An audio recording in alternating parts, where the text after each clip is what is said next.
శ్రీకాకుళం ధర్మం శాశ్వతమైన సూత్రమని ఇది అని మానవులను ఇతర జీవుల నుండి వేరు చేస్తుందని శ్రీకాకుళం ఎమ్మెల్యే శంకర్ అన్నారు.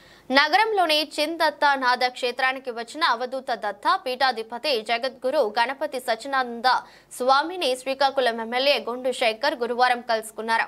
సందర్భంగా శంకర్ మాట్లాడుతూ సచ్చిదానంద స్వామీజీ జిల్లాకు రావడం మనందరి అదృష్టమన్నారు.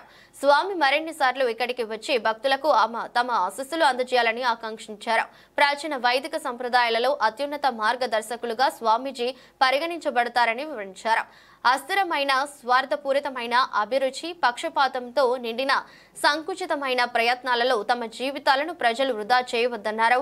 మీదు బాధపడినా పర్వాలేదు, కానీ ఇతరులకు ఎలాంటి అసౌకర్యం బాధ కలిగించకుండా మీ జీవితాన్ని గడపండి ఎమ్మెల్యే శంకర్ పిలుపునిచ్చారు. అనంతరం స్వామిని నమస్కరించి ఆశీర్వచనాలను తీసుకున్నారు.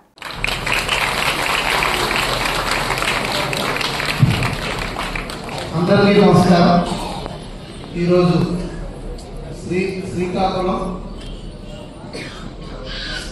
గణపతి సచ్చిదానంద స్వామి వారు రావడం మనందరి అదృష్టం. వారి యొక్క దివ్య ఆశీస్సులు ఎల్లప్పుడూ మనపై ఉండాలని ఇప్పుడే ఆయన అభ్యర్థించడం జరిగింది.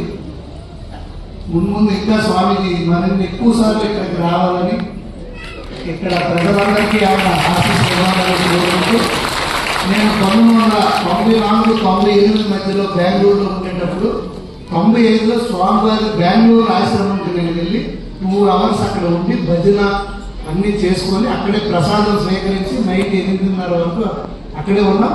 స్వామివారి శిష్యుడు జగదీష్ గారని మాకు జూనియర్ BDS, ఆయన BDS డాక్టర్ చదువుతూ స్వామివారికి అత్యంత సన్నిహితులు కూడా. సో అది ఇప్పుడు 30 years అయింది. అది ఇప్పుడు స్వామివారికి చెప్పాను. ఇమీడియట్గా పేరు నేను మర్చిపోయాను, మా అట్లుంది వారే చెప్పారు జగదీష్ అని. సో అది ఆ అనుబంధం మళ్ళీ 30 సంవత్సరాల తర్వాత ఈరోజు మళ్ళీ డైరెక్ట్గా దర్శనం చేసుకునే భాగ్యం కలిగింది. సో నాకు చాలా ధన్యుడిని. సో ఈ టెంపుల్ అభివృద్ధికి తప్పకుండా నా తరఫున, గవర్నమెంట్ ప్రభుత్వం తరఫున పూర్తి సహాయ సహకారం